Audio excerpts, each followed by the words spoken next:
নমস্কার, কেমন আছেন সবাই? নিশ্চয়ই খুব ভালো আছেন। ঝুমাস ব্লগে আরও একটা নতুন ভিডিওতে আপনাদের সকলকে স্বাগত জানাই। আর এখন থেকেই ভিডিওটা শুরু করলাম। আর এই দেখুন, সকাল সকাল বলবো না, আজকে একটু আমার উঠতে দেরি হয়ে গেছে। আর এই দেখো, আমি সর্বপ্রথম জামা কাপড়গুলো একটু ছাদে মেলে দিচ্ছি। আগের দিন বৃষ্টি হয়েছিল, তো জামা কাপড় একটু ভিজেছিল, ঠিকঠাকভাবে শোকায়নি। তো উঠে আমি সর্বপ্রথম জামা কাপড়গুলো মেলে দিলাম। আর চলুন দেখুন, নিচেই যাই, নিচেই গিয়ে দেখি মা কী করছে। তো দেখুন, মায়ের সমস্ত কাজকর্ম সারা হয়ে গেছে, আর আজকের আমাকে সেইভাবে কিছু কাজকর্ম করতে হলো না। তো চলুন ওনাকে একটু চা করে দিই। তো আমরা যেহেতু লিকার চা খাই আমি আর মা, তো চলুন আমরা চাটা খেয়ে নিয়েছি। আর এই দেখুন, কিছু সবজি ছিল বাড়িতে, আজকের ভাবলাম মেয়েদেরকে একটু সবজির তরকারি বানিয়ে আর অল্প একটু মুড়ি দেবো খেতে। এখনকার বাচ্চারা ম্যাগি, চাউমিন, পাস্তা বা লুচি, পরোটা এই সমস্ত খেতে কিন্তু খুব পছন্দ করে।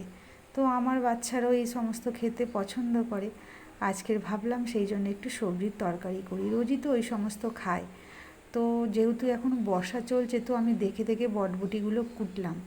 কারণ বটবটিতে অনেক সময় দেখবেন ছোট ছোট পোকা থাকে, আর ওই পোকাগুলো অনেক সময় আবার গায়েও উঠে আসে। সেই জন্য আমি ভালো করে ধুয়ে তারপরে আমি তরকারিটা বসালাম। আর কাঁচা লঙ্কা দিয়েই তরকারিটা আমি আজকের বানাবো। অনেক দিদিরা বলে, জানেন, যে দিদিভাই এত ছোট ছোট করে আপনি ব্লগ দেন। তো ছোট ছোট ব্লগ দেবো না তো কী করব বলুন।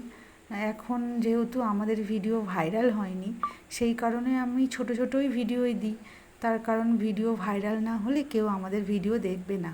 সেই জন্য আমি 5 মিনিট, ধরুন 6 মিনিট এই রকমেরই আমি ব্লগটা আপলোড দিই। তো বড় ভিডিও আমি আপলোড দিই না। অনেক ক্রিয়েটাররা আছে যারা 10 মিনিট, 15 মিনিট বা 20 মিনিট, অনেক সময় 30 মিনিটের ভিডিও আপলোড দেয়।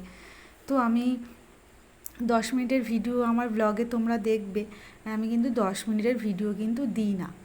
মিনিমাম ধরুন 6 মিনিট বা 5 মিনিট, 7 মিনিট এই রকম আমি ব্লগটা করি আর কি, যেহেতু আমাদের ভিডিও কেউ দেখবে না। তো চলুন, গল্প করতে করতে আমি রান্নাটা চাপিয়ে দিয়েছি। আর এই দেখুন, এটা হলো কী শাক বলুন তো? এটা হচ্ছে যে যুক্তি ফুল বলে না, যুক্তি ফুল যে পাতা হয়, সেই পাতাগুলো ছোট্ট ছোট্ট করে কেটে নুন মাখিয়ে রেখে দিয়েছি। ওটা আলু, বড়ি আর ওই পাতা দিয়ে তরকারি করলে খুব ভালো লাগে। আর এই দেখুন, আমার গাছে প্রথম ফুল ফুটেছে। আর এই হচ্ছে অপরাজিতা গাছ, অনেক দিন আগে বসিয়েছিলাম, আর কি সুন্দর ফুল ধরেছে দেখুন। ভাবলাম নিম ফুল হবে, বড় ঠাকুরের পুজোর সময় কাজে লাগবে। তো চলুন, সাদা ফুল হয়েছে, কোনো ব্যাপার না, ওই ফুল দিয়েই পুজো হবে। তো চলুন, গল্প করতে করতে আমাদের স্নান, খাওয়া দাওয়া সমস্ত কমপ্লিট হয়ে গেছে। আর আকাশে মেঘও করে এসছে। এখন বিকেল 4টের মতো বাজে। আর দেখুন, মেয়ে মুড়ি নিয়ে চলে এসছে ওপরে, মা মুড়ি খাও। তো ভাবলাম চলুন এক গাল মুড়ি খাই, কোনো অসুবিধা নেই, পেটটা একটু ভরা আছে, তবু একটু খাবো। আর খেতে খেতে আজকের ভিডিওটা এখানেই শেষ করে দিচ্ছি। দেখা হচ্ছে অন্য একটা ভিডিওতে। ততক্ষণ পর্যন্ত আপনারা ভালো থাকবেন, সুস্থ থাকবেন। আর ব্লগটা কেমন লাগলো